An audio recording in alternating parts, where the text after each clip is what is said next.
This month, from the 5th to the 13th, I have test-driven 15 Chinese EVs.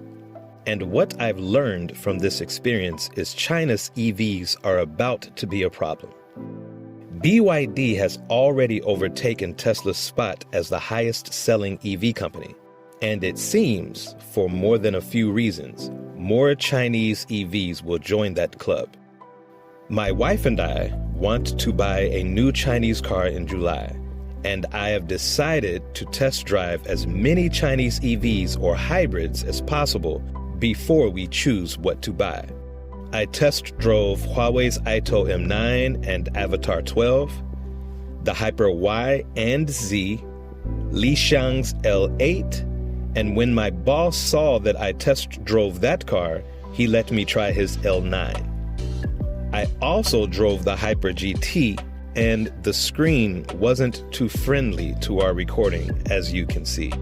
I drove the NIO EC6, the Voya Free and Passion, the IM Motors L6, Leap Motors CO1, XiaoPeng's P7i, the Neta S, and BYD's SEAL DMI.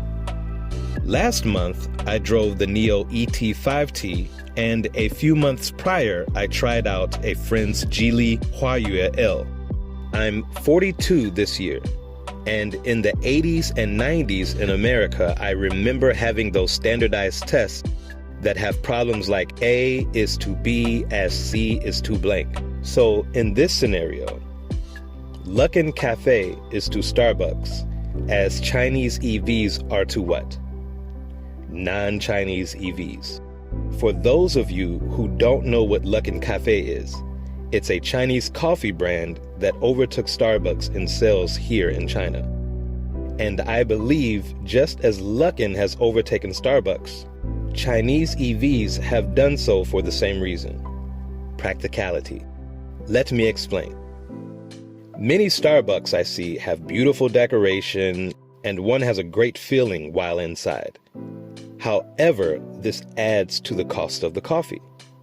Luckin, on the other hand, has small spaces, so they can sell the same coffee for a third of the price. Many Chinese I know who want to buy coffee want it on the go, and they don't have time to sit. Most people sitting in Starbucks have no intention of buying coffee. They make it their personal office, and they use the speakerphone while talking loudly to whoever it is on the other end. So what is the practical choice? Cheaper coffee, same quality, on the go. How does this make sense as to why Chinese EVs are winning the sales game? Chinese people hate to wait, and they show it. If you've lived here, I wouldn't have to explain, and for the sake of time, I won't. I test drove the NIO EC6.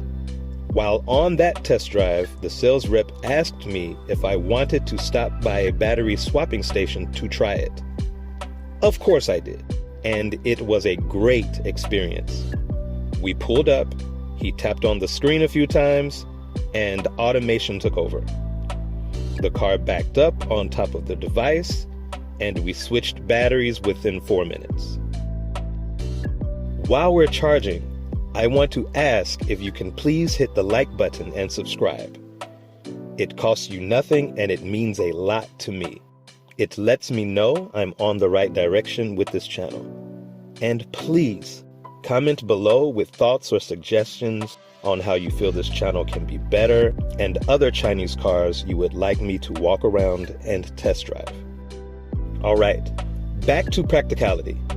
The battery swapping station NIO provides solves the problems of both time and money. It solves the time issue because one doesn't have to wait for long charging times. It solves the problem of price because it costs just under $12 each time. A few added bonuses are: 1, if an owner who has children visits a mall area NIO's stores are in, the team will watch over the children while the parents go shopping. And number 2, NIO's AI can talk with the owner's pets if they're left inside. I have both children and pets, and sometimes I can't differentiate between the two. The next practicality I want to focus on is comfort functionality. All the non-Chinese EV companies I've seen boast 0 to 60 miles per hour, the cockpit, style, and others that even Chinese companies do.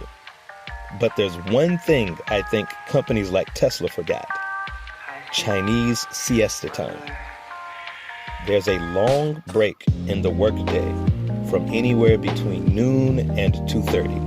Many who drive to work don't want to waste that long commute to drive home, and there's no place to sleep. Many of my colleagues who don't have cars simply rest their heads on their desks and end up waking up to painful necks. But those who have cars, they sleep in them. And many of these Chinese EVs have the added function of seats that fold all the way back, because they know that one thing will make one consider buying it. Aerodynamics and speed are cool and all, but they're mostly useless in China due to traffic jams, bad roads, and lower speed limits. There was a time when Buick was a top seller here due to the company changing one element about their product: making the horn louder. If these non-Chinese companies want to remain in the car sales game, they must make some changes, or they'll be out for good. There's so much more to talk about, but I'll save those for future posts.